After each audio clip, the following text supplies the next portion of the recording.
الحمد لله رب العالمين، والصلاة والسلام على أشرف الخلائق أجمعين، سيدنا وسيد الأولين والآخرين، حبيبنا وحبيب إله العالمين، إمام المرسلين وخاتم النبيين، شفيع المذنبين ورحمة للعالمين، أبي القاسم المصطفى محمد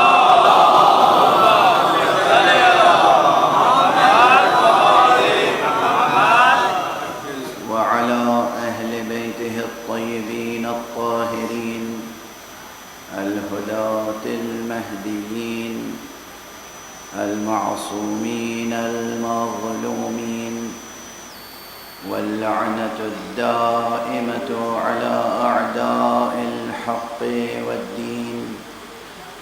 أما بعد، فقد قال الله تعالى عز اسمه في محكم كتابه ومتقن خطابه: بسم الله الرحمن الرحيم. هو الذي أنزل عليك الكتاب منه آيات محكمات هن أم الكتاب وأخر متشابهات. صدق الله العلي العظيم.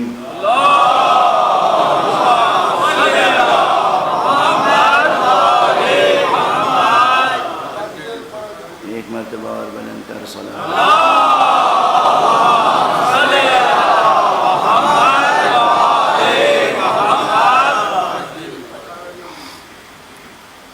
قرآن حکیم جو عالم الفاظ اور کلمات میں رب اکبر کا عظیم ترین معجزہ ہے، اور ایک زندہ اور باقی معجزہ ہے.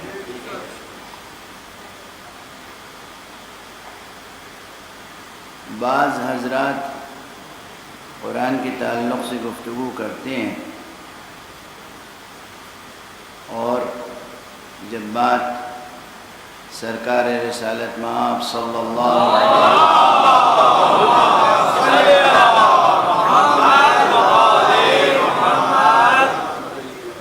کی نسبت سے ہوتی ہے تو بھی وہ قرآن مجید کی عظمت اس طرح بیان کرتے ہیں کہ گویا وہ پیغمبر اکرم صلی اللہ علیہ وآلہ وسلم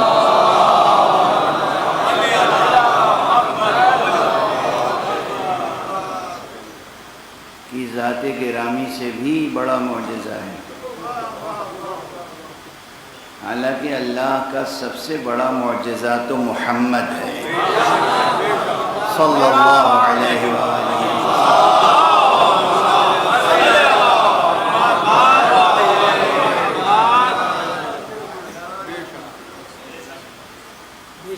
یہ در یتیم عبداللہ،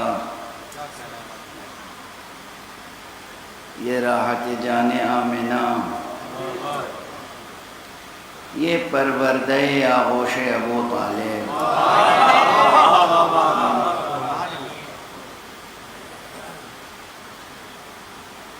یہ اس قلب کا مالک جس قلب پر وہ قرآن نازل ہوا کہ اگر پہاڑوں پہ نازل ہوتا تو پہاڑ ریزہ ریزہ ہو جاتے. وہ مصطفیٰ صلی اللہ علیہ وسلم.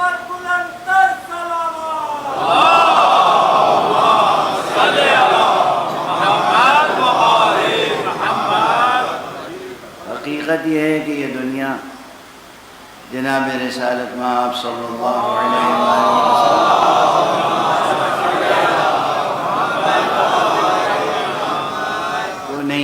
جان سکی۔ حضور کی ذات گرامی تو حق سبحانہ و تعالیٰ کا سب سے بڑا معجزہ ہے، اس سے بڑا کوئی معجزہ نہیں۔ اس معجزے کی تائید کے لیے جو معجزے آئے، اس معجزے کو سمجھانے کے لیے جو معجزے آئے، اس معجزے کی تثبیت کے لیے جو معجزے آئے، ان میں پھر سب سے بڑا معجزہ قرآن ہے۔ اور یہ قرآن مسلسل آپ کے سامنے یہ بحث چھڑی ہوئی ہے کہ حق سبحانہ و تعالیٰ نے خود اس قرآن کو قرآن حکیم کہا ہے، کتاب حکیم کہا ہے۔ اور ایک مقام پر یہ جو میں مسلسل تلاوت کر رہا ہوں، سورہ مبارکہ آل عمران کی آیت 7ویں آیت، اس میں قرآن مجید کی آیتوں کی تصنیف و تقسیم اس طرح کی گئی ہے کہ کچھ آیتیں محکم ہیں اور کچھ متشابہ، لیکن کہا گیا کہ وہ آیتیں جو محکم ہیں وہی ام الکتاب ہیں، ہن ام الکتاب۔ لفظ ام جو ہے یہ بڑا فکر انگیز اور بڑا غور طلب اور بہت اس کے معنی میں گہرائی ہے۔ عام طور پر ہمارے ہاں صرف ماں کو ام کہتے ہیں، لیکن عربی میں جو اس کے استعمالات اور قرآن میں جو استعمالات ہیں وہ صرف ماں کے لیے نہیں ہیں، کسی بھی حقیقت کی اصل ام کہلاتی ہے۔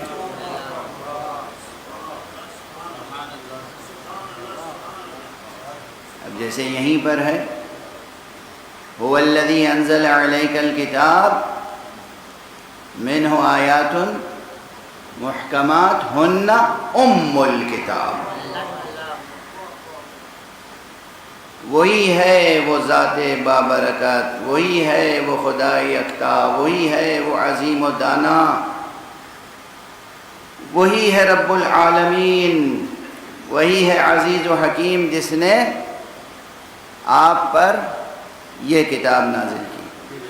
هو الذی، یہ هو الذی کا جو فقرہ ہے نا، یہ تعبیر یہ قرآن مجید میں بڑی تجلیوں کی حامل ہے۔ هو الذی، جیسے سورہ مبارکہ جمعہ ہر جمعے کو پڑھتے ہوں گے آپ، اس کی دوسری آیت کہاں سے شروع ہوتی ہے؟ هو الذی بعث فی الامیین رسولا۔ هو الذی، یہ جہاں هو الذی آتا ہے حضرت حق سبحانہ و تعالیٰ کے تعلق سے، وہاں ایک خاص عظمت باری کا اظہار ہوتا ہے۔ تو جس عظمت کے ساتھ اس نے رسول بھیجا ہے، هو الذی بعث فی الامیین رسولا، اسی طرح یہاں پر ہے هو الذی انزل علیک الکتاب، وہی ہے جس نے آپ پر کتاب نازل کی ہے۔ منہ آیات محکمات، اسی کتاب میں کچھ محکم آیتیں ہیں، ہن ام الکتاب، یہ جو محکم آیتیں ہیں یہی اصل کتاب ہے، یہی ام الکتاب ہے۔ تمام کتاب کے مطالب اسی میں منحصر ہیں اور اسی سے متفرع ہوتے ہیں۔ جیسے کسی شاخ کی جڑ ہوتی ہے، اسی سے تنا بلند ہوتا ہے اور پھر اسی تنے سے شاخیں پھیلتی ہیں، تو جو کچھ شاخوں سے حاصل ہوتا ہے دراصل وہ جوہر پنہا تھا کہاں؟ جڑ میں۔ تو یہ جو ام الکتاب ہیں یہ وہ محکمات ہیں، ہن ام الکتاب و اخر متشابہات، اور یہ ام الکتاب کے مقابلے میں کچھ اور آیتیں ہیں کہ جو متشابہات ہیں۔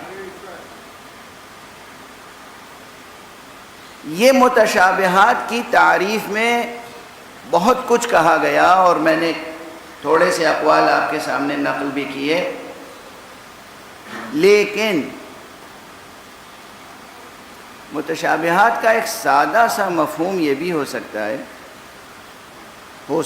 ہے میں عرض کر رہا ہوں، کیونکہ جب قرآن مجید نازل ہوا ہے تو ایک طرف تو وہ طبقہ تھا جس کے پاس کوئی کتاب نہیں تھی، مکے کے وہ قبیلے جن کے اوپر کوئی کتاب نازل نہیں ہوئی تھی۔ سورہ مبارکہ یاسین میں جو کہا گیا ہے نا کہ لِتُنذِرَ قَوْمًا مَا أُنذِرَ آباؤہم، ان کے آباء و اجداد کو نہیں ڈرایا گیا، کوئی رسول نہیں آیا، تو اس کا جو ظاہری مفہوم ہے، حالانکہ اس کا دوسرا مفہوم بھی ہے۔ دوسری طرف وہ قومیں تھیں جن پر توریت نازل ہو چکی تھی، انجیل نازل ہو چکی تھی،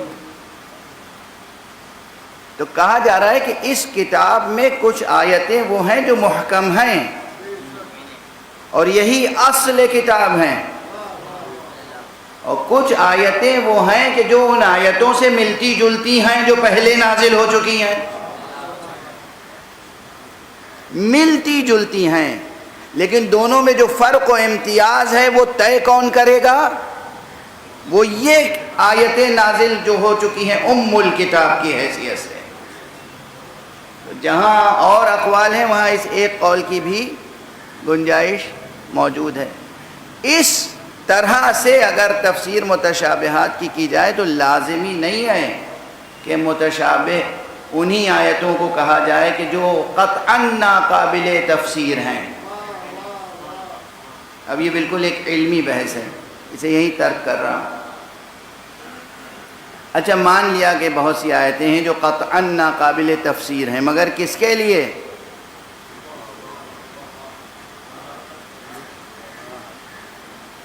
عام انسانوں کے لیے یا خود پیغمبر اکرم صلی اللہ علیہ وآلہ وسلم؟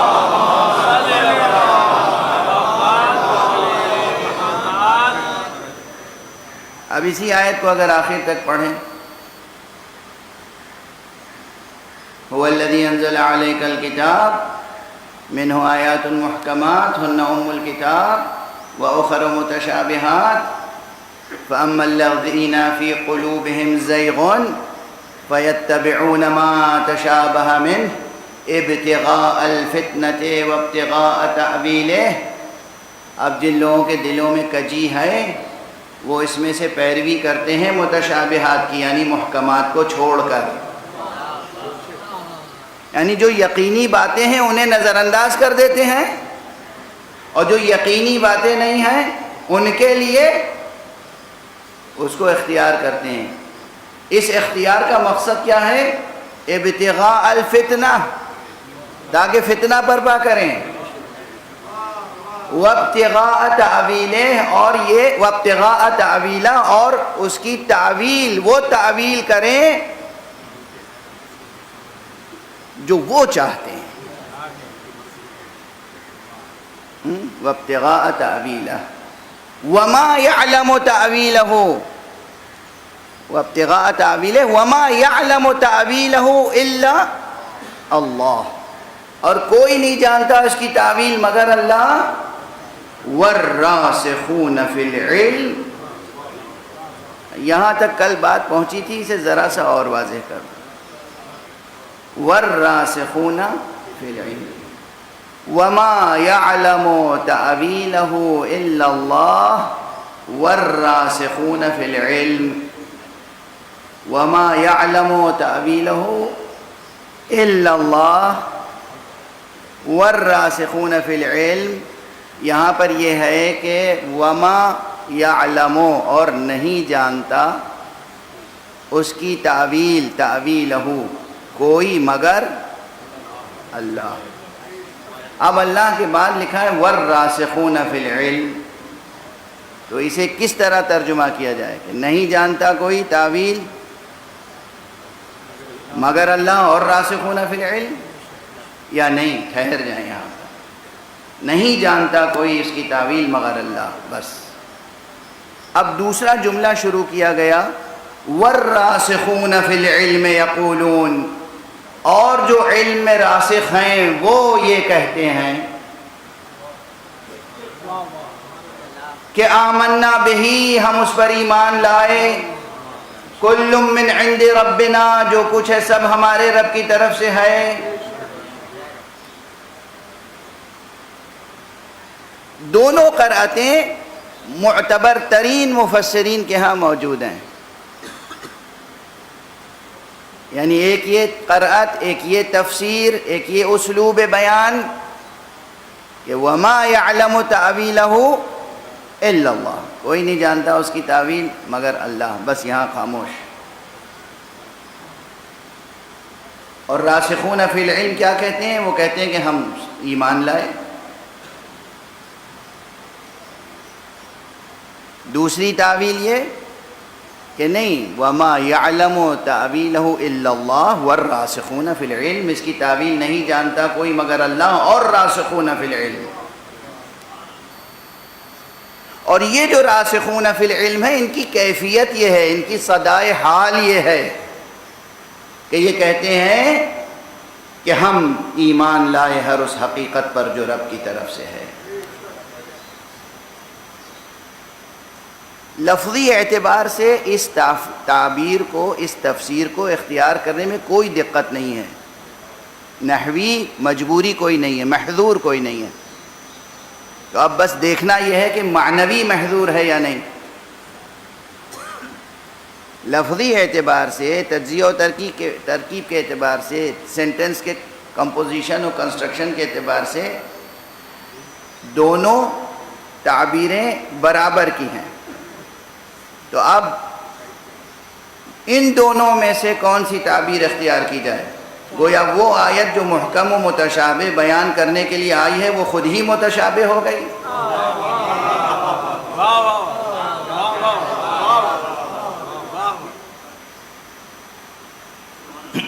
اور فرمانے وہ آیت جو محکم اور متشابہ بیان کرنے کے لیے آئی ہے خود وہ آیت ہی متشابہ ہو گئی۔ اب یہ تو نہیں ہو سکتا، تو پھر معنوی نظام کی طرف دیکھنا ہوگا کہ اس آیت کا معنوی نظم کیا ہے۔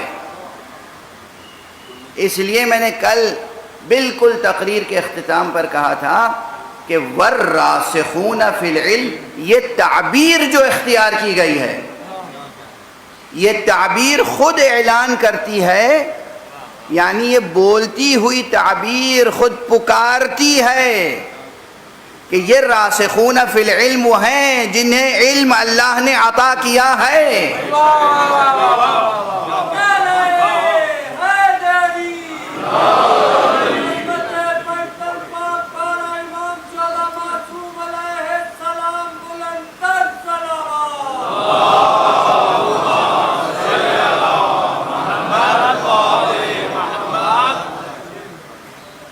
ایک تو خود وہ انہیں راسخون فی العلم کہہ رہا ہے۔ دیکھیے ایک منزل یہ ہے کہ ہم کسی کو پڑھا لکھا کہیں،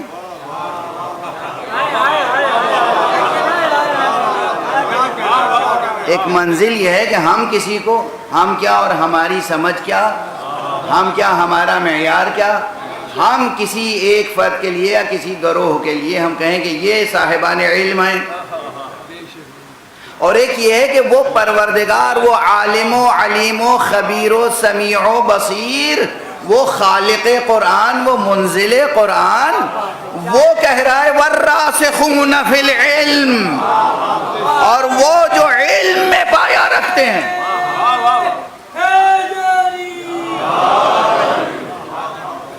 ایک اور سب مل کر بلند صلوات۔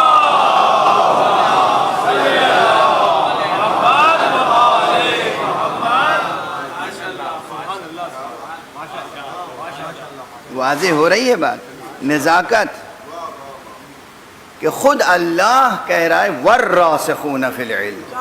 آخر یہ کون سی شخصیتیں ہوں گی؟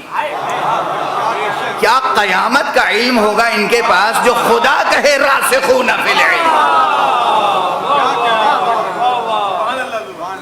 والراسخون فی العلم، اور جو علم میں راسخ ہیں، جو علم میں کامل ہیں، جو علم میں مضبوط ہیں، جو علم میں مستحکم ہیں۔ خود لفظ راسخ کو سمجھنے کی ضرورت ہے۔ راسخ کا کیا ترجمہ کیا جائے؟ رسوخ کے کیا معنی ہیں؟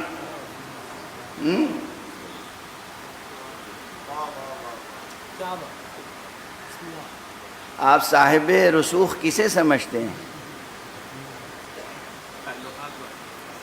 جو اس منزل تک پہنچا ہوا ہو کہ جہاں گرہ کشائی کر سکے،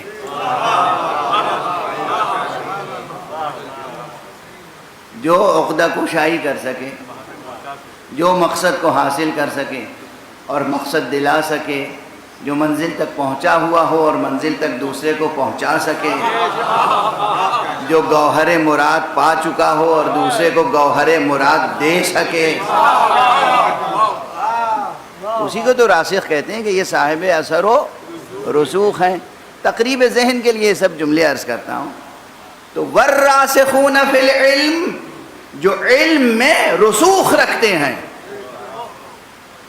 یہ بولتی ہوئی تعبیر پکارتی ہے کہ یہ اشارہ ایسی ہستیوں کی طرف ہے جن ہستیوں کو اللہ نے تعویل قرآن عطا فرمائی،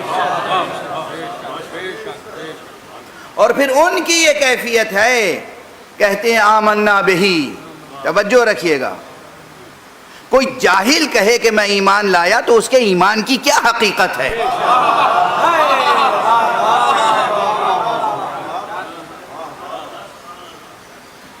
قرآن مجید تربیت کے لیے بھی تو آیا ہے نا، تربیت، تعلیم، تزکیہ، اور انسان کو ظلمتوں سے نکال کے نور تک پہنچانے کے لیے آیا ہے نا قرآن۔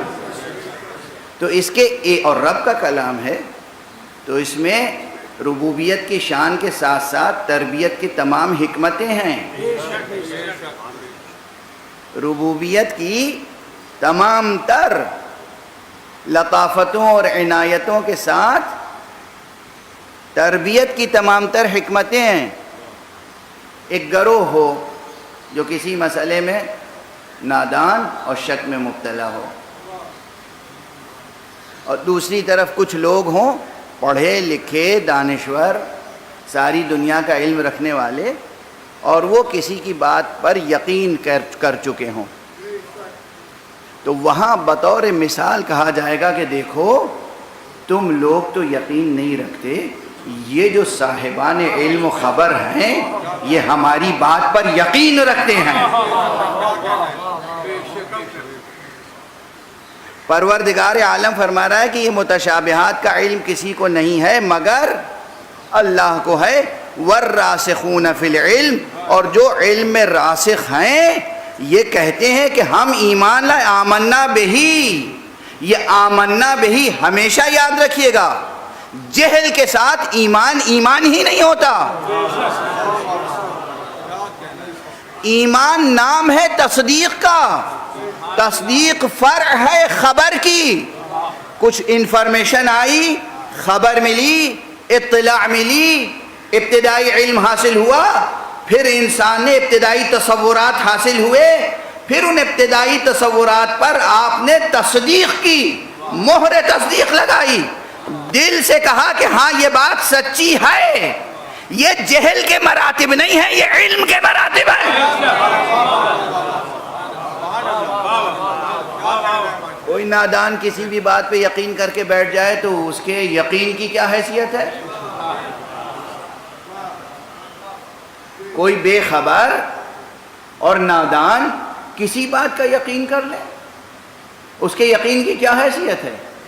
اور جو بھی ہو عوام میں کم سے کم کوئی خاص انسان اس کے یقین کو قابل حوالہ نہیں بنا سکتا۔ اور یہاں پروردگار حوالے کے طور پہ کہہ رہا ہے کہ یہ جو راسخون فی العلم ہیں، یہ جو علم میں کمال اور رسوخ رکھتے ہیں، جن کا علم مستحکم اور راسخ ہے، یہ کہتے ہیں آمنا بہی، ہم ایمان لائے اس پر، کل من عند ربنا، یہ محکمات اور متشابہات سب ہمارے رب کے جانب سے ہیں۔ یہاں ٹھہر کر ذرا سا ایک قدم اور آگے بڑھنے کی کوشش کی جائے۔ خود قرآن مجید میں بعض ایسی آیتیں موجود ہیں جس میں کہا گیا ہے کہ مثلا غالباً سورہ مبارکہ نحل میں ہے، وَأَنزَلْنَا إِلَيْكَ الْكِتَابَ، اور ہم نے اے حبیب آپ پر کتاب نازل کی ہے لِتُبَيِّنَ لِلنَّاسِ،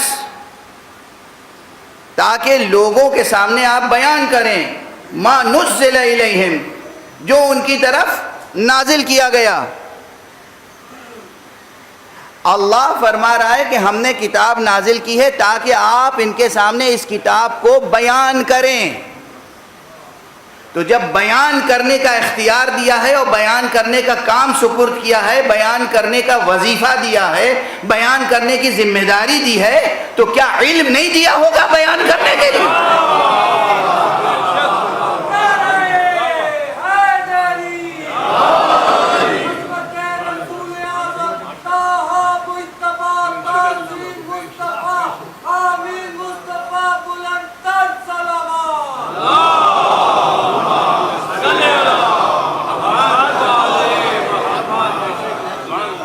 بھی کوئی کسی اور کا انتخاب نہیں ہے، یعنی یہ تو دنیا میں ہوتا ہے، کبھی کبھی وہ بھی کبھی کبھی کہیں ہوتا ہے کہ جہاں عدل و انصاف کے تقاضے پیش نظر نہ ہوں، حقوق بشری کے تقاضے پیش نظر نہ ہوں، حفظ مراتب پیش نظر نہ ہو، جہاں کسی ذاتی مصلحت کی بنا پر سفارش سے یا کسی اور وجہ سے کسی نااہل کو کوئی منصب دے دیا جائے، نعوذ باللہ۔ عباس یونیورسٹیز میں ایسے لیکچررز لگا دیے جاتے ہیں، اب یہاں میں نے لفظ جان بوجھ کے کہا ہے، لیکچرر لگا دیے جاتے ہیں جو وہ سبجیکٹ پڑھا نہیں سکتے، جو سبجیکٹ پڑھا نہیں سکتے مگر معلوم ہوا لگا دیے گئے۔ کیوں لگا دیے گئے؟ کالج کے مینیجر کے دوست تھے یا عزیز تھے یا رشتہ دار تھے، یا کسی منسٹر کے عزیز تھے، دوست تھے، رشتہ دار تھے، کوئی سبب تھا جو یہ لگا دیے گئے۔ نعوذ باللہ، یہ مثال عرض کر رہا ہوں تاکہ بات ذہن سے قریب آ جائے، یعنی جو پڑھا نہیں سکتا کوئی سبجیکٹ، اسے پڑھانے کے لیے مأمور کر دیا گیا۔ بھئی یہ مجرم معاشرے میں ہوتا ہے،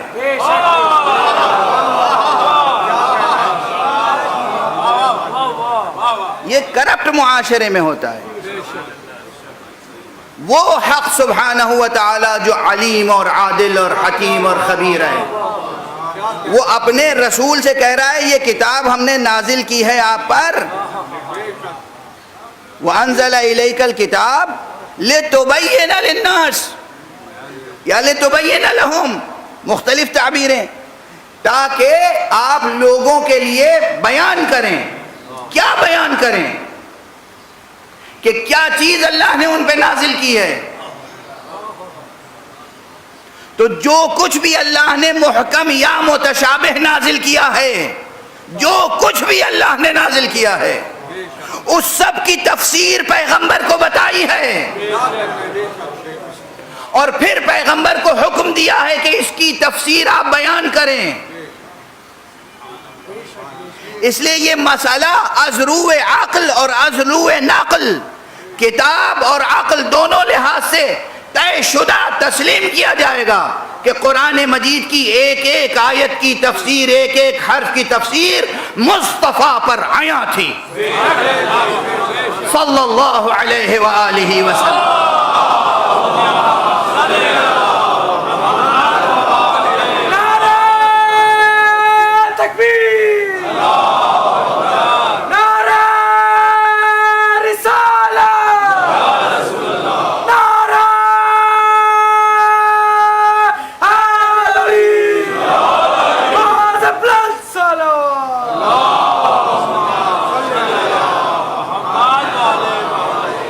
ایک سے زیادہ مقامات پر قرآن مجید میں یہ مضمون آیا ہے مختلف الفاظ میں، اور خود سورہ نحل ہی میں ایک سے زائد مرتبہ مکرر ہوا ہے یہ مضمون کہ ہم نے نازل کیا ہے تاکہ آپ بیان کریں۔ اور خود پیغمبر صلی اللہ علیہ وآلہ وسلم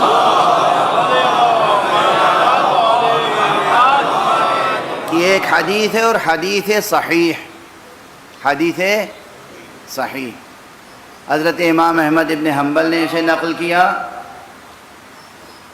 امام ابو داؤد نے نقل کیا، اور اس عہد کے علامہ البانی نے اس کی تصدیق کی، اور طول تاریخ میں بہت سے حضرات نے اس کی تصدیق کی۔ پیغمبر نے فرمایا الا اننی اوتیت الکتاب ومثلہ معہ، حدیث صحیح، حدیث صحیح، حدیث صحیح۔ آگاہ رہو کہ اللہ نے ہمیں کتاب دی ہے، اور کتاب ہی کے مثل ایک چیز اس کے ساتھ ہمیں عطا کی ہے۔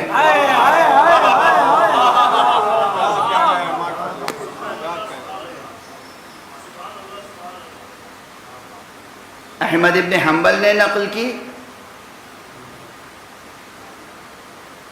ابو داؤد نے نقل کی، عجلونی نے نقل کی، البانی نے نقل کی اور تصدیق و تصحیح کی۔ ایک طویل فہرست ہے جنہوں نے نقل کی اور تصدیق کی اور تصحیح کی، اور کسی نے طعن نہیں کیا، کسی نے نہیں کہا کہ یہ غلط روایت ہے یا صحیح ہے یا ضعیف ہے، کمزور ہے۔ حضرت نے فرمایا دو تعبیریں، کہیں کہا الا انی اوتیت الکتاب ومثلہ معہ، اور کہیں کہا الا انی یا اننی اوتیت القرآن ومثلہ معہ۔ دیکھو مجھے قرآن دیا گیا ہے، اور قرآن ہی کے مثل اس کے ساتھ کچھ اور بھی دیا گیا ہے۔ کیا بات ہے، کیا بات ہے بھائی، واہ واہ واہ۔ یعنی جو کچھ متن کتاب ہے، متن کے ساتھ ساتھ جو شرح ہے، تفسیر ہے، بیان ہے، وہ ہمیں اللہ نے خود عطا کیا ہے۔ اس حدیث اور اس آیت کی موجودگی میں ایک مسئلہ تو یہ بالکل روشن ہونا چاہیے کہ کوئی یہ جرأت نہ کرے، یہ جسارت نہ کرے کہ حدیث پیغمبر کی قدر و قیمت کو کم کرے۔ یہ جو بعض حضرات خود کو اہل قرآن کہتے ہیں، وہ کہتے ہیں حدیث کی کوئی حیثیت نہیں ہے۔ یہ حدیث کے لیے کہنا کہ حدیث کی کوئی حیثیت نہیں ہے، تکذیب قرآن ہے۔ یہ خود قرآن کو جھٹلانا ہے۔ حدیث کی فی الحقیقت و فی الواقع و فی الاصل اہمیت ہے۔ ہر وہ کلام جو ثابت ہو جائے کہ پیغمبر نے کہا ہے، اس کی قدر و قیمت قرآن کی آیت سے کم نہیں آئے۔ ہر وہ جملہ جو ثابت ہو جائے کہ پیغمبر نے کہا ہے، یہ نہیں کہ محدثین دعویٰ کریں کہ پیغمبر نے کہا ہے، ورنہ وہ بھی لاکھوں کی تعداد میں ہیں، لاکھوں کی تعداد میں جو حضور نے نہیں کہا اور حضور کی طرف نسبت دی گئی۔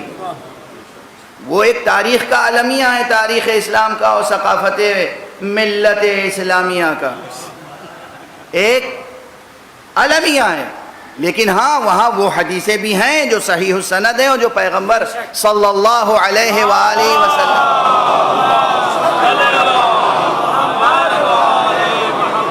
کی زبان مبارک سے ادا ہوئی ہیں۔ اچھا، مجھے کسی کا تبصرہ یاد آ گیا، کسی نے مجھ سے کہلایا ہے کہ آپ کی مجلس میں، اب کیا میں نقل کروں، صلوات کا شور بہت ہوتا ہے، اور جس سے آپ کی بات سمجھ میں نہیں آتی، اور لوگ دلوں میں صلوات پڑھ لیں اور آپ بیان کریں۔ میں آپ کو صرف سنا رہا ہوں یہ جملہ، تاکہ آپ اس صلوات کے شور میں کوئی کمی نہ کریں۔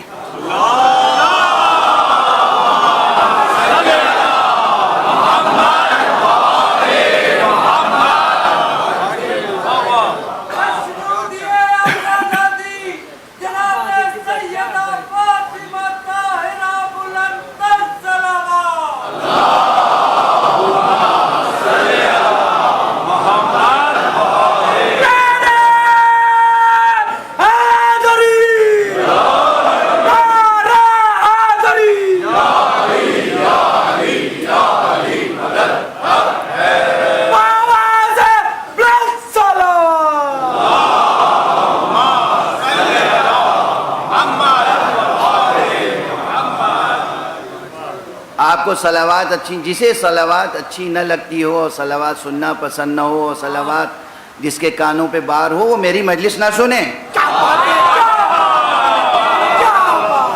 ہمیں ایسے سامعین نہیں چاہیے. خامخواہ زحمت نہ کریں، مشقت نہ اٹھائیں. ہمارا کوئی جملہ آپ کے کام نہیں آئے گا، خدا کرے کام نہ آئے.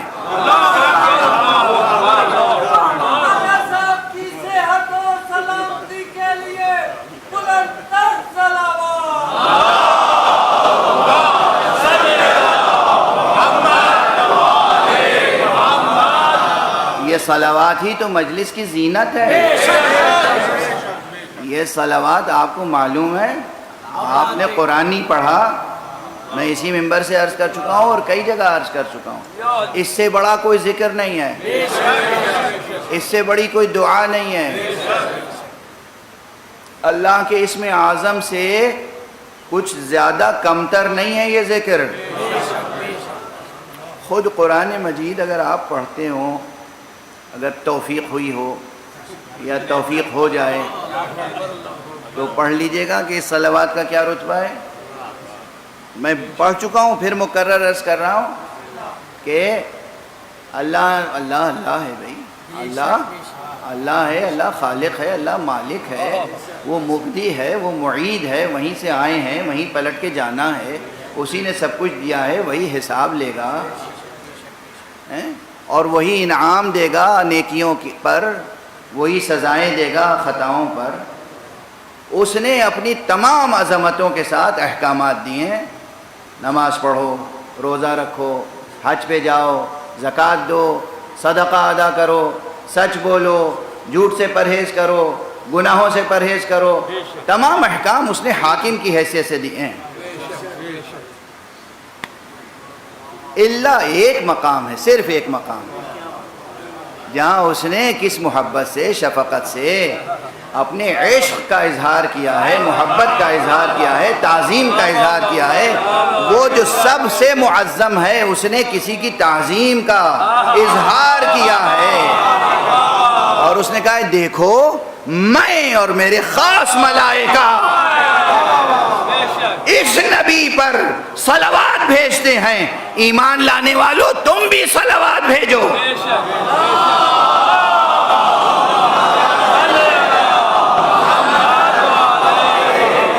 اور صرف صلوات نہیں،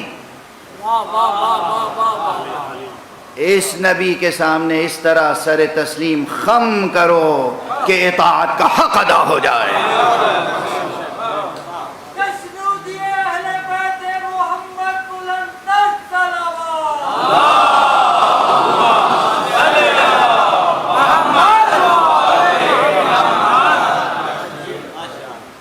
یہ صلوات جو آپ سے کہتا ہوں یا آپ جو صلوات پڑھتے ہیں، ایک تو یہ کہ جب بھی جہاں بھی خیال بھی آ جائے پیغمبر کا تو درود ضرور پڑھیے گا. یہ ادب سیکھیے.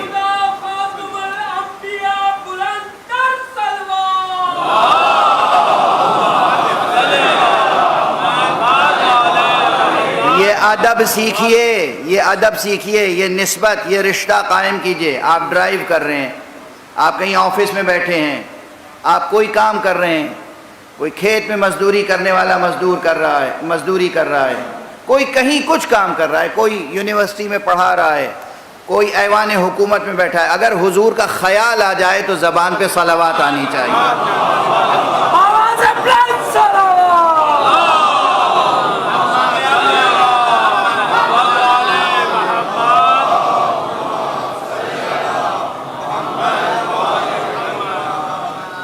ہاں یہ ٹھیک ہے کہ بھئی تنہا ہیں، ایوان میں بیٹھے ہیں، دفتر میں بیٹھے ہیں، اس وقت بھی حالانکہ اگر اتنی آواز میں پڑھیں کہ آپ کے کان بھی سن لیں تو آپ کے اجر میں زبان بھی ثواب پائے گی، کان بھی ثواب پائے گا، دل سے پڑھا ہے تو دل بھی ثواب پائے گا. آپ کو معلوم نہیں ہے ثواب کی حقیقت بھی کیا ہے. اور اب جب مجلس ہی منعقد ہوئی ہے ذکر کی تو یہاں کس لیے خاموشی سے صلوات پڑھی جائے؟ تاکہ آپ گراں گوش نہ ہو جائیں. مجھے بہت تکلیف ہوئی اس تبصرے سے. جن صاحب نے بھی پہنچایا خدا انہیں بھی معاف فرمائے. ایک حدیث عرض کر دوں اور پھر آگے بڑھوں، اور یہ حدیث وہ ہے جو ایسی صحیح السند ہے جسے نواسب نے بھی نقل کیا ہے اور تمام فرقوں نے نقل کیا ہے، اس میں کوئی مسلکی اختلاف نہیں ہے۔ صلوات کے ثواب میں تو بہت سی روایتیں ہیں، بہت سی حدیثیں ہیں، لیکن ایک حدیث جس میں نسبتاً شاید ایسے ہی ضعیف الاعتقاد لوگوں کے لیے سب سے کم ثواب بیان ہوا ہے۔ ظرف چاہیے ہوتا ہے نا،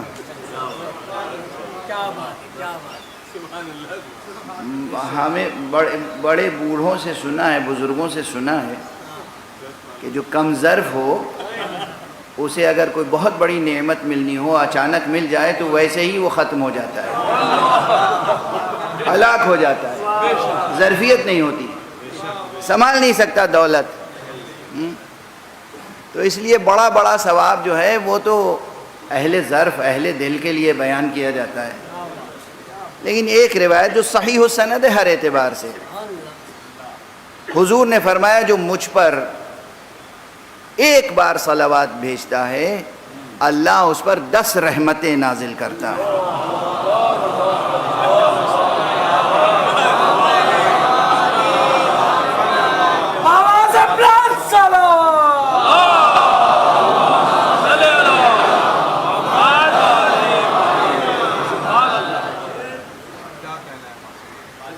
سب نے غور سے سن لیا نا؟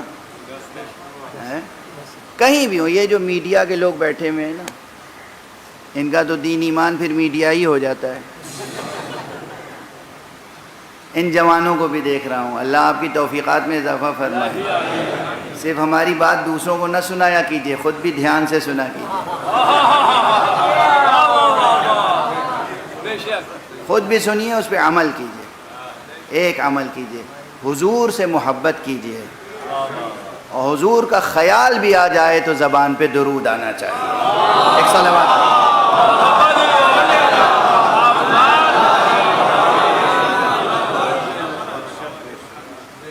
یہ تو درمیان میں بات آ گئی تھی، چونکہ بہرحال جتنی بار میں حضور کا تذکرہ کروں گا، آپ صلوات بھیج رہے تھے اور غیر منظم سی صلوات تھی، کسی نے دھیرے سے بھیجی ہو، کسی نے زور سے بھیجی ہو، کسی نے یہاں سے صلوات بھیجی، کسی نے تو میں نے چاہا کہ پھر اس موضوع پر ہی گفتگو کر لوں۔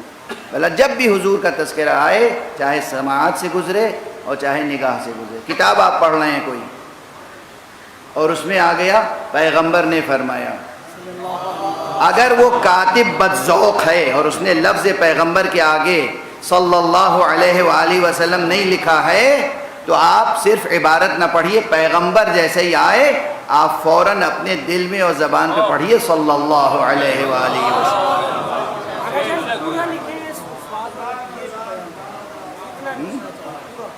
اسلامی کتابیں پڑھنے کا ادب ہے، وہ علم تبھی منتقل ہوگا جب شہر علم سے وفاداری ہو۔ بس اب گفتگو کو مختصر کروں، اللہ نے کتاب نازل فرمائی پیغمبر پر صلی اللہ علیہ وآلہ وسلم، اور پھر انہیں کتاب کی پوری تفسیر عطا فرمائی اور انہیں مأمور فرمایا کہ آپ لوگوں کے سامنے بیان کریں، اور حضور نے کہا کہ اوتیت الکتاب ومثلہ معہ، یا اوتیت القرآن ومثلہ معہ، یہ قرآن اور اسی قرآن جیسا ذخیرہ علم مجھے ساتھ ساتھ عطا کیا گیا ہے۔ یہ تب ہے جب ہم مثلہ کو صرف تفسیر قرآن لفظی تک محدود رکھیں، یعنی یہ قرآن کی آیتیں ہیں اور کچھ قرآن مجید کی آیتوں کی وہ تفسیریں ہیں جو عطا کی گئی ہیں، تو اب وہ جو آیت ہے وَمَا يَنطِقُ عَنِ الْهَوَىٰ، بہت سے حضرات نے وہاں کہا ہے کہ یہ صرف آیات قرآن کے لیے ہے، نہیں، آیات قرآن کے لیے نہیں ہے، پیغمبر جو کچھ بھی کہیں وہ ہوائے نفس کے تحت نہیں کہتے۔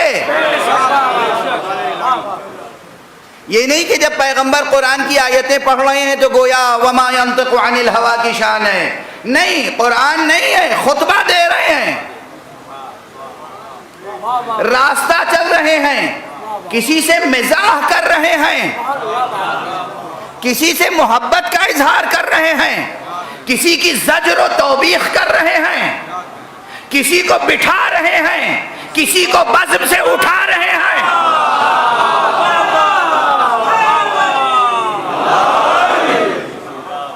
جس وقت جہاں بھی پیغمبر ہیں، ما ینطق عن الہوا، وہ خواہش نفس کے تحت گفتگو نہیں کرتے، ایک حرف ادا نہیں کرتے۔ یعنی اگر بچوں کو اٹھا کے ممبر پہ بٹھا لیا اپنے پاس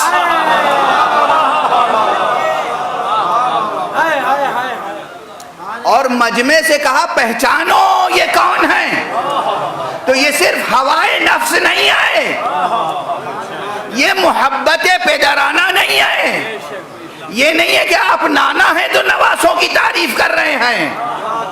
ان لبوں پر مہر لگی ہوئی ہے وما ینطق عن الہوا ان ہوا الا وحی یوحی، ہر کلام آپ کا اسی مقام سے ہے۔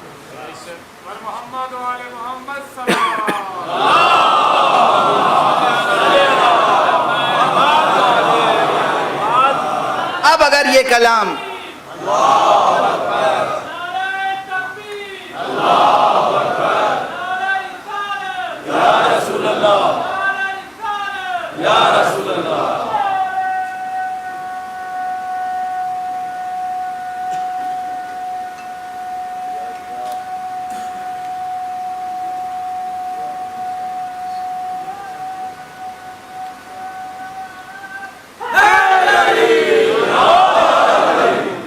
جزاکم اللہ۔ اب یہ جو فقرہ ہے کہ اوتی الا و انی یا اننی اوتیت الکتاب یا اوتیت القرآن ومثلہ معہ، یہ مثلہ معہ، اس کی ایک تشریح کو یہ کرنا چاہے تو کر سکتا ہے، کوئی رکاوٹ نہیں ہے کہ ہمیں اللہ نے قرآن عطا کیا ہے اور ایک قرآن کا مثل ہے جو اس کے ساتھ ساتھ عطا کیا ہے۔ اگر کوئی یہ تفسیر کرے، یہ تعبیر کرے تو بیجا نہیں ہے، محتمل ہے، ممکن ہے، مؤید ہے، مگر اس وقت چونکہ بات تفسیر و تعویل کی ہے اس لیے ہم وہیں تک محدود رہتے ہیں کہ یہ دراصل تفسیر ہے تو ہے نا۔ بہرحال اللہ نے عطا فرمایا یہ پورا قرآن جو کتاب علم ہے، کتاب نور ہے، کتاب رشد ہے، کتاب ہدایت ہے اور جامع ترین کلام ہے جو اللہ کی طرف سے نازل ہوا ہے، یہ اور پھر اس جیسا اور یہ سب کچھ مل کے بنتا ہے مدینۃ العلم۔ وقت نہیں ہے نا تو میں پھر اس زبان میں بات کر رہا ہوں جو ممبر کی زبان ہے اور جو وہی سمجھ سکتے ہیں جو ممبر سے فیض اٹھاتے ہیں، اور جو ممبر سے فیض نہیں اٹھاتے وہ اگر نہیں سمجھ پاتے تو ان کی مجبوری ہے۔ ہمارے اس ممبر کی ایک تاریخ ہے، یہ ممبر ہم نے ہمارا خود ساختہ پلیٹ فارم نہیں ہے، یہ ممبر بھی شبیہ ہے کسی ممبر کی۔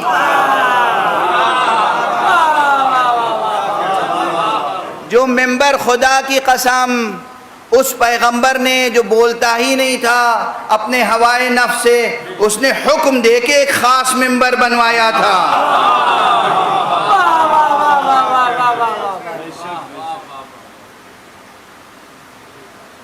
اور اس وقت سے لے کر جس نے اس ممبر سے استفادہ کیا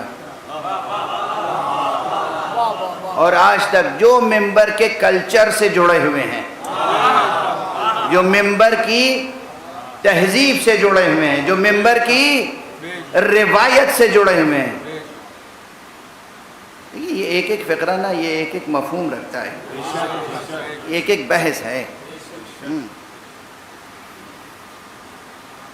وہ یہ سمجھ سکتے ہیں کہ یہ قرآن اور جو کچھ قرآن کے ساتھ قرآن جیسا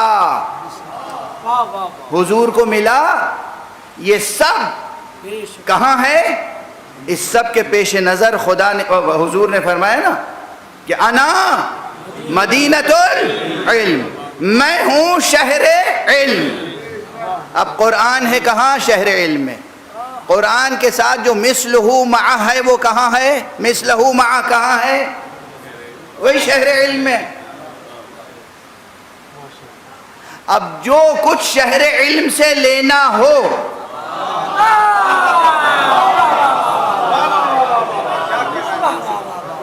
تو حضور نے فرمایا انا مدینۃ العلم وعلی بابها، اور علی اس کے در ہیں۔ یہ صرف ایک فضیلت کی روایت نہ سمجھیے گا۔ آج اس بحث محکم و متشابہ میں اس لیے بطور خاص عرض کر رہا ہوں کہ خدا کی قسم اس امت نے باب مدینۃ العلم سے اپنا رشتہ توڑ کر کتنا خسارہ کیا۔ پیغمبر نے تو واضح طور پر کہا تھا قرآن یا قرآنیات سے متعلق کوئی بھی بات ہو، میں شہر علم ہوں، میرے علم سے متعلق کوئی بھی بات ہو اگر تمہیں حاصل کرنی ہو تو دروازے سے رجوع کرو۔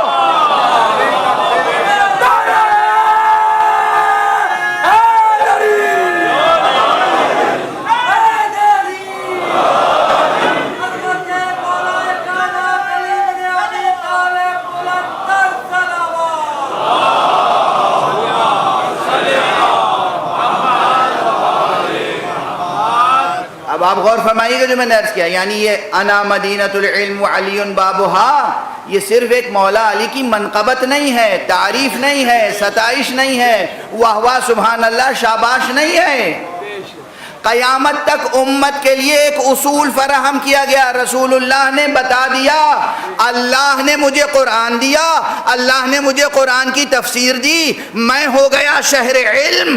اب اس شہر علم کی کوئی بھی بات تمہیں دریافت کرنی ہو تو باب شہر علم سے دریافت کرنا، یعنی حضرت امیر المومنین علی ابن ابی طالب کی حیثیت ایک حجیت رکھتی ہے۔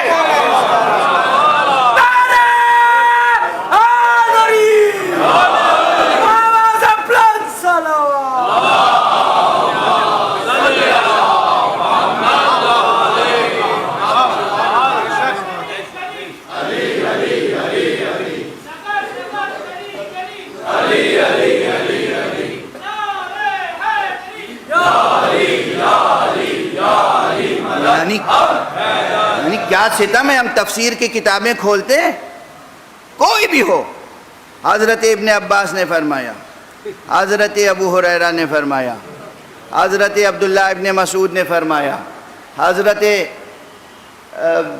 زید ابن ارقم نے فرمایا، ایک لمبی طویل فہرست ہے۔ مجاہد نے کہا اور قتادہ نے کہا اور ابو مسلم نے کہا اور مسلم نے کہا، ایک طویل فہرست ہے۔ ہماری تو آنکھیں ترس جاتی ہیں، علی نے کہا۔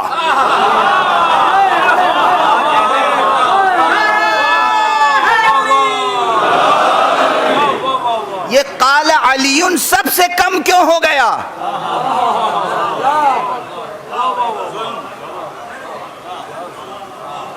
یہ کس پر ظلم ہے، علی پر یا امت پر؟ یہ کس پر ظلم ہے، امت پر یا قرآن پر؟ یہ کس پر ظلم ہے، خود قرآن پر اور رسول پر؟ اور سارا ظلم پلٹ کے آتا ہے کس پر؟ ظالم پر۔ قرآن پہ بھی ظلم کیا آپ نے، رسول پہ ظلم کیا آپ نے،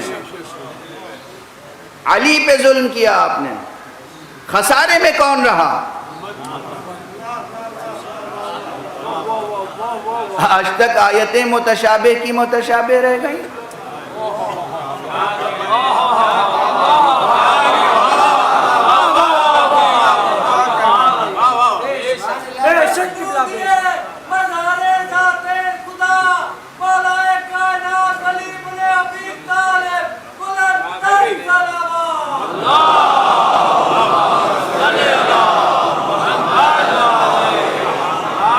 بات واضح ہے یا نہیں؟ یہ حدیث سنی ہوگی آپ نے بارہا، انا حضور نے فرمایا انا مدینۃ العلم وعلی بابها، میں شہر علم ہوں، علی اس کے در ہیں۔ اس کے معنی بس یہ سمجھے جاتے ہیں کہ اس میں حضرت علی کی بڑی فضیلت ہے کہ آپ کے پاس بہت علم تھا، بس یہ رخ۔ بات صرف اتنی نہیں ہے کہ آپ کے پاس بہت علم تھا اور آپ کی فضیلت ہے، بات یہ ہے کہ ہمیں حکم ہے اس میں گویا کہ علم لینا ہے تو جاؤ علی کے پاس، علوم ختم نبوت، علوم قرآن، علوم سماویات جو کچھ حاصل کرنے ہیں میں بتا رہا ہوں، رسول فرمایا میں بتا رہا ہوں کس سے ملیں گے۔ یعنی یہاں پر ذات گرامی علی مرتضیٰ کی ایک حجیت مستحکم ہوئی کہ کسی کا بھی قول نقل کریں، کسی اور کے لیے یہ آیت دکھا، یہ روایت دکھا دیجئے، اس جیسی کوئی روایت دکھا دیجئے،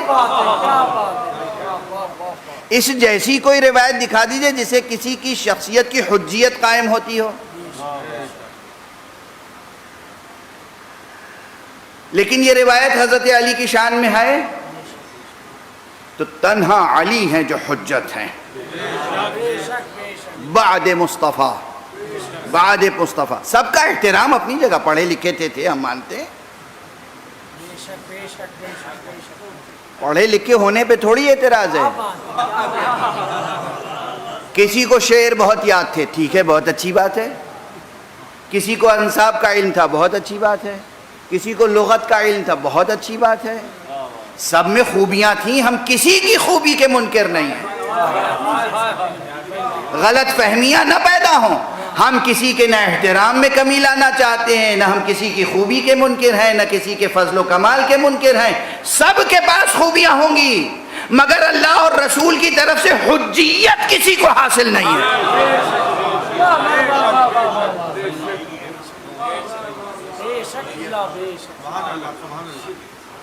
حجیت یعنی یہ اس بحث میں، بحث تفسیر میں، بحث محکم و متشابہ میں وہ چیز محکم ہو جائے گی جسے علی محکم بنا دیں۔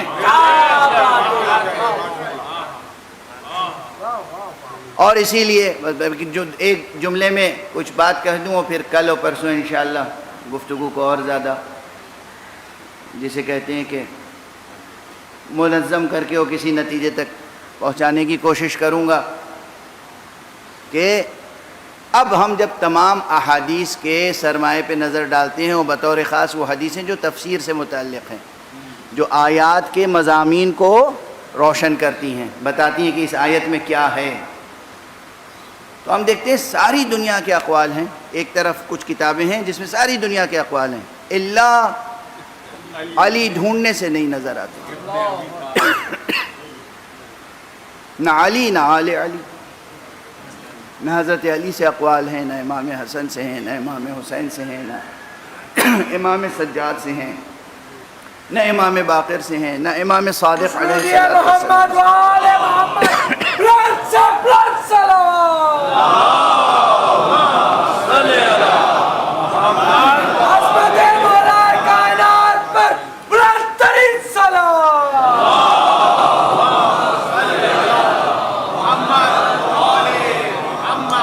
اور ایک طرف ایک ذخیرہ ہے جو اہل بیت سے روایتوں کا ذخیرہ ہے، جہاں ہے قدم قدم پر، اور زیادہ تر اس میں حضرت امام صادق و امام باقر سے روایتیں ہیں، لیکن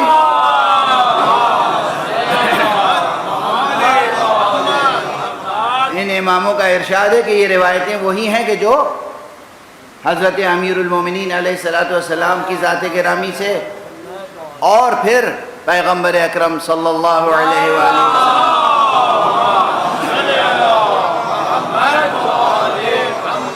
اس میں بہت کچھ تفسیر کے نام پر موجود ہے، جب میں یہ نہیں کہتا کہ جو کچھ بھی جس راوی نے بھی نقل کیا قبول کر لیجئے، ہرگز نہیں، مگر اس پر عنایت کی نظر تو ڈالیے، دیکھیے تو، مطالعہ تو کیجئے کہ اس میں کیا ہے۔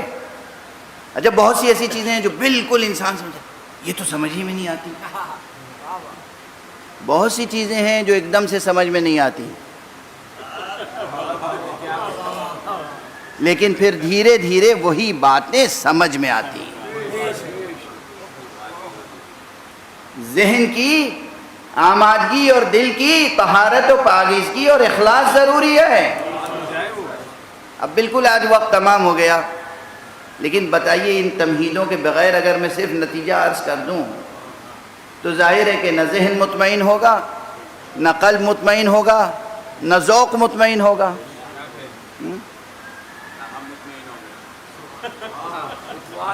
تو یہ تمام تمہیدات و مقدمات ضروری ہیں کہ عرض کیے جائیں۔ ایک ذخیرہ ہے حدیث کا، حدیث آل محمد، ایک بڑا ذخیرہ ہے، اور جس میں قرآن مجید کے الفاظ و کلمات کی تشریحیں بھی ہیں، اور وہ چیزیں جو بظاہر متشابہ معلوم ہوتی ہیں اس کو وہاں محکم طریقے سے بیان کیا گیا ہے۔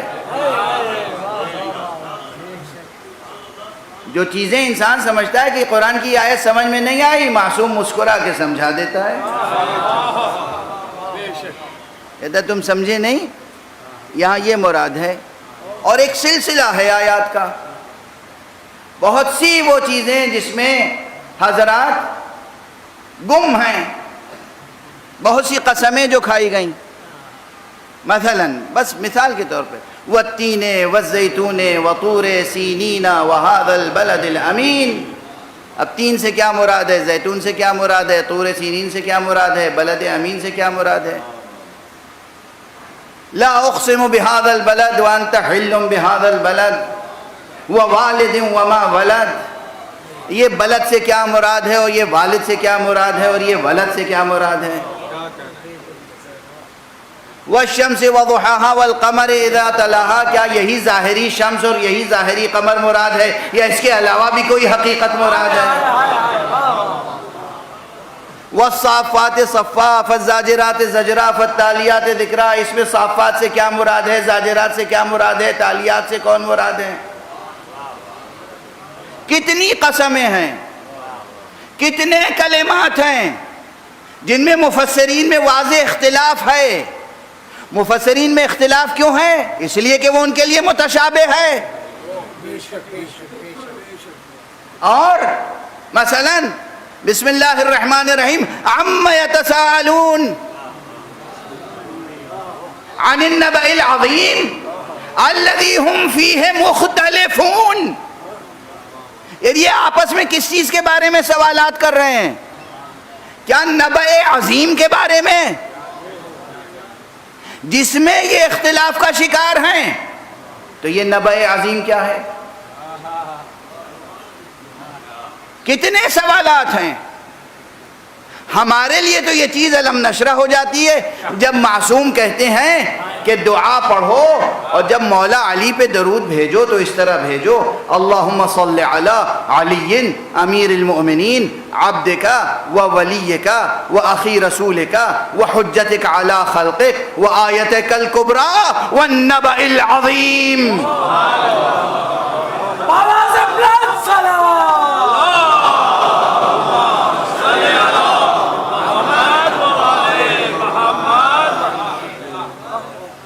تیزی سے بس اب آیتیں ہی تو پڑھ سکتا تھا، الفاظ سنا سکتا تھا، ہر فقرے کا ابھی میں نے کوئی تعویلی اور تشریحی بیان معصوم سے نقل نہیں کیا، اور اس لیے بھی نقل نہیں کیا کہ ماشاءاللہ مجلس حسینی ہے۔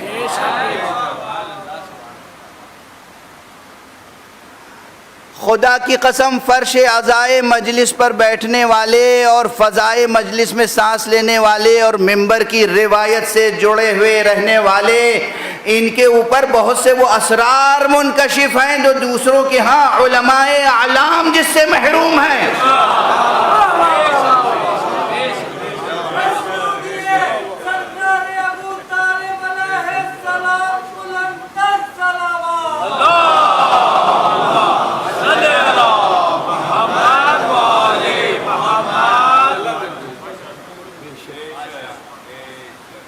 تین سے کون مراد ہے، زیتون سے کون مراد ہے، بلد امین سے کون مراد ہے، نبأ عظیم سے کون مراد ہے؟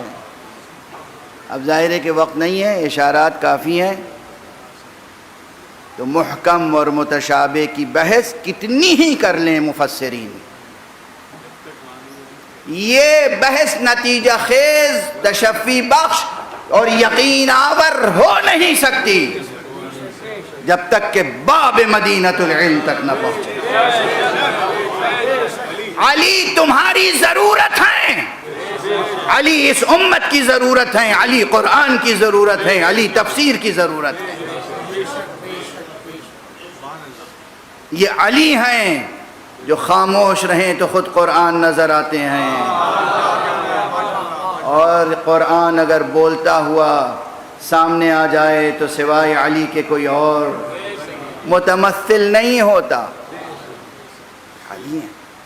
یہ پوری جو بحث محکم و متشابہ کی ہے، یہ قدم قدم پر یاد دلاتی ہے، احساس دلاتی ہے ضرورت معصوم کی۔ معصوم درکار ہے۔ معصوم کون؟ اب بس ایک، اب معصوم کی تفسیر و تشریح میں بہت سی باتیں ہیں۔ ہم تو معصوم بس اسے جانتے ہیں جس کے علم کا سرچشمہ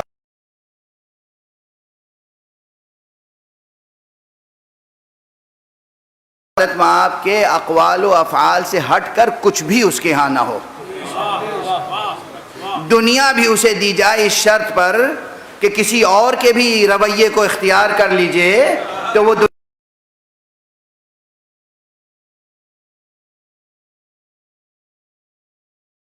کرے، یعنی سیرت مصطفیٰ میں شرک سے اسی طرح پرہیز کرے جیسے خدا کی ذات میں شرک سے پرہیز۔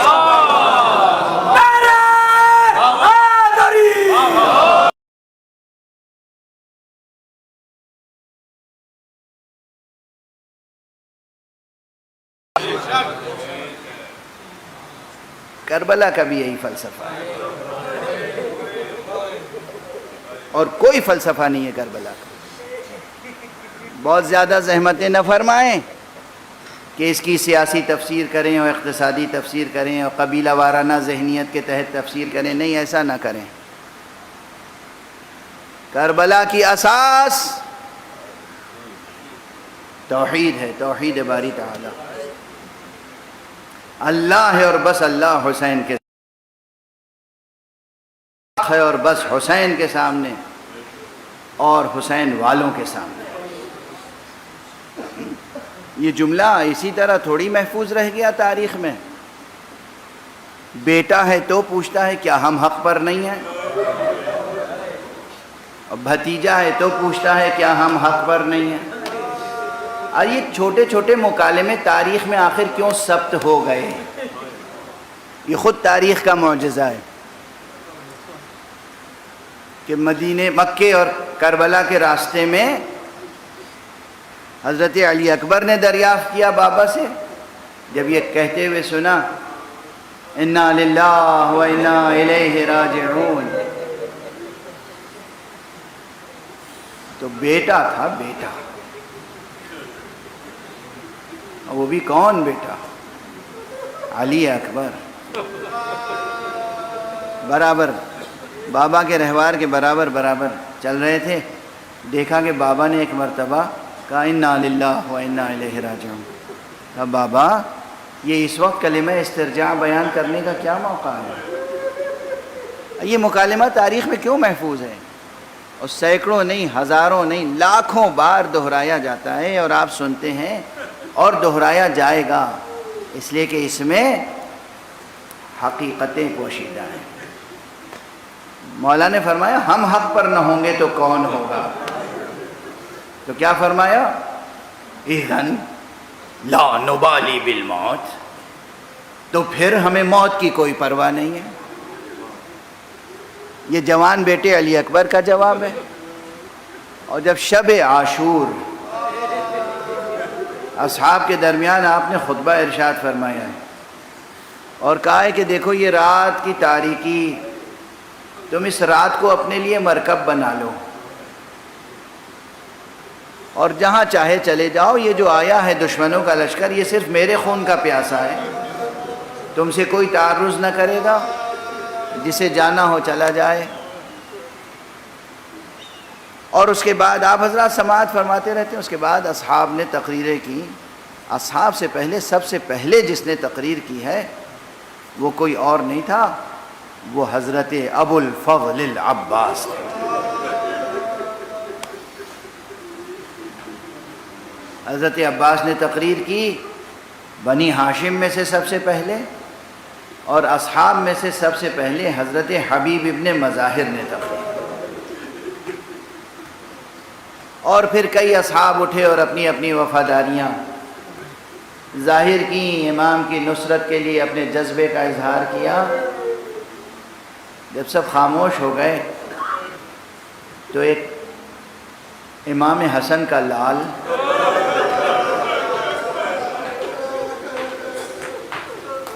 جو ابھی ظاہری طور پر بالغ بھی نہیں ہوا تھا،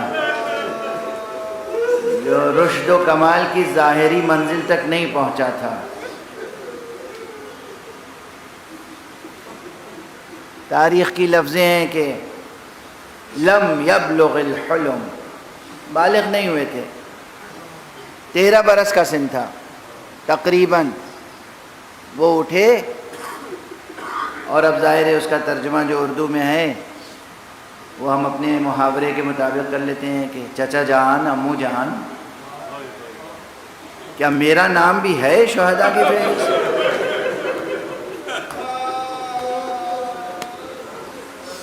دیکھیے سنتے ہی آپ بھی تڑپ گئے نا۔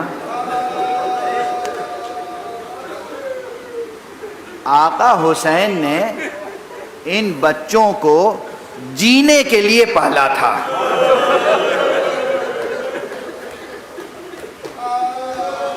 جب امام حسن علیہ السلام کو زہر دیا گیا ہے اور آپ کی شہادت ہوئی ہے تو یہ بچے بہت چھوٹے تھے، کوئی 2 برس کا تھا، کوئی 2.5 برس کا تھا، کوئی 1 برس کا تھا، کوئی 3 برس کا تھا، اس لیے کہ واقعہ کربلا امام حسن کی شہادت کے تقریباً 10 برس بعد ہوا ہے، 10 یا 11 برس بعد۔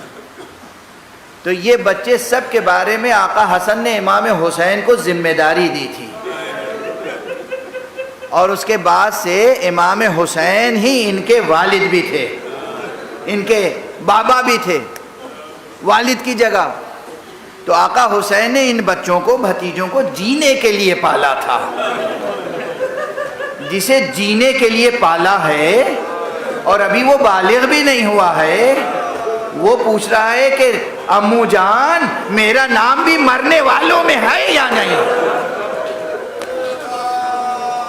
کیا گزر گئی آقا حسین کے دل پر؟ سماعت فرمائے، کہا ہاں بیٹا قاسم، پہلے یہ تو بتاؤ کہ موت تمہیں کیسی لگتی ہے؟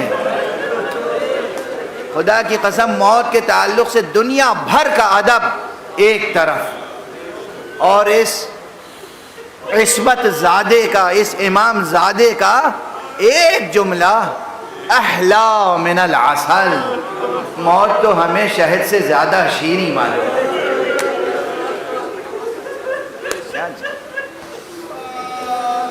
کیا جملہ ہے!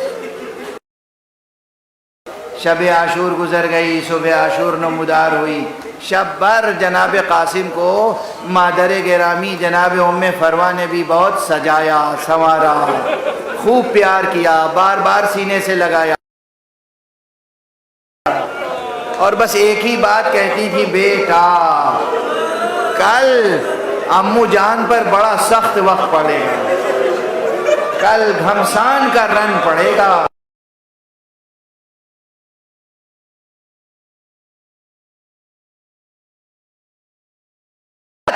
جناب بی بی فاطمہ زہرا کے سامنے شرمندگی نہ ہو۔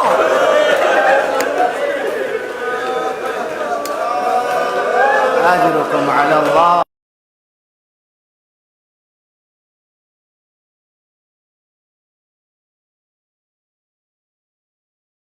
اختتام تک پہنچا اور پھر اہل بیت سے سلسلہ شروع ہوا، یہاں تک کہ بہت کم تعداد رہ گئی۔ تو جناب ام فروا نے کہا، قاسم بیٹا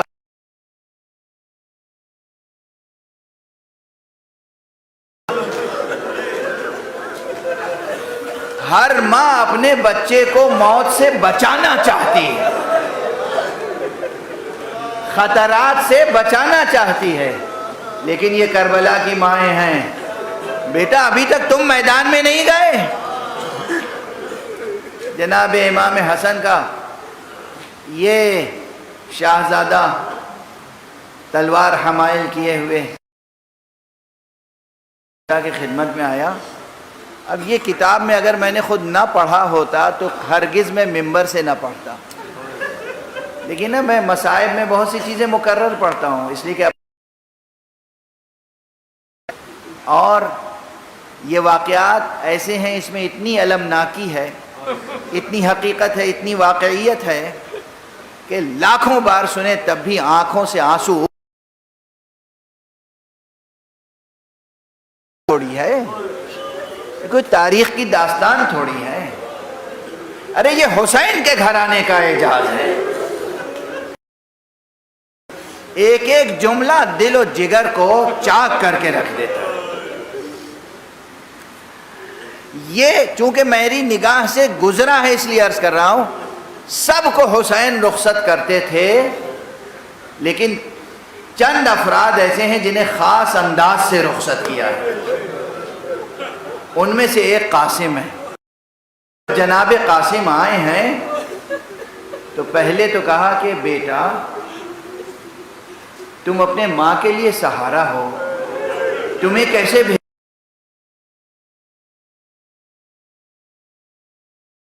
اشارہ کہا یہ ماہی نے تو کمر میں تلوار رکھا،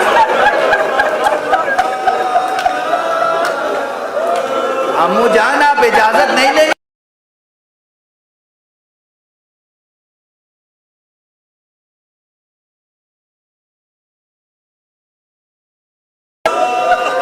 روایت میں بھتیجے کو سینے سے لگایا اور اتنا گریہ کیا کہ ایک غشی ہو گئی زمین پر، ایک طرف حسین ایک طرف قاسم۔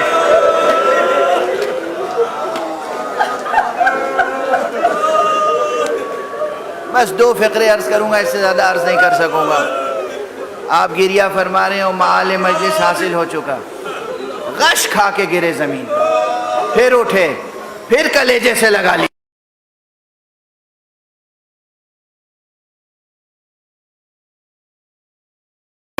جناب قاسم گئے تو ان کے حسن کا عالم یہ تھا کہ فوج دشمن کے راوی نے کہا ہے ہمیں ایسا لگا جیسے چاند کا کوئی ٹکڑا آ رہا۔ جب میں ہمیشہ ایک ہی سوال کرتا ہوں، جب دشمن کی نظر، جب دشمن کی نظر کسی کو چاند جیسا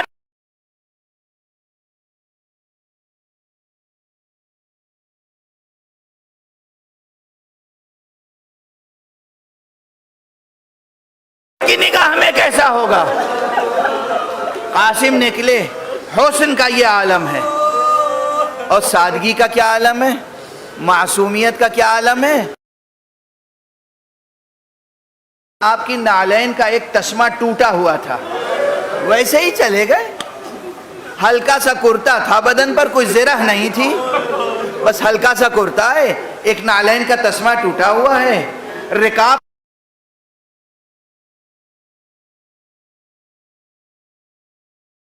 گئے، اور پھر بھی بے پناہ جنگ کی۔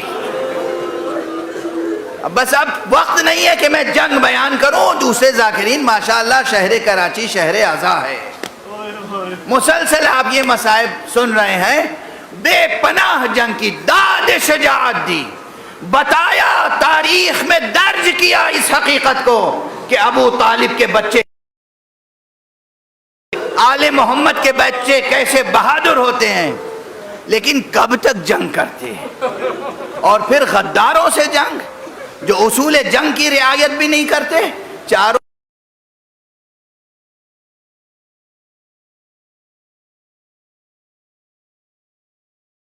کرنے لگا۔ جب حلقے میں آئے اور اس کے بعد پھر ایک پہلوان بطور خاص دشمن آگے بڑھا اور اس سے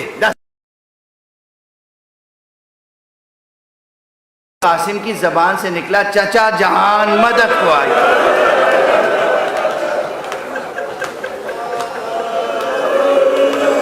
کربلا کے جتنے شہداء ہیں ان میں بس ایک یہ بچہ ہے جس کی زبان سے نکل گیا، چچا جان مدد کو آئی۔ ادھر آقا حسین بڑھے اور تیزی سے پہنچے، جب پہنچے تو دیکھا کہ حسن کا لال زمین پر ہے اور کوئی دشمن ہے، کوئی شقی ہے جو سر کو قلم کرنا چاہتا ہے۔ بس حسین تڑپ گئے، للکار کے اس پہ حملہ آور ہوئے، وہ شقی تو آقا کی عزت سے بچا.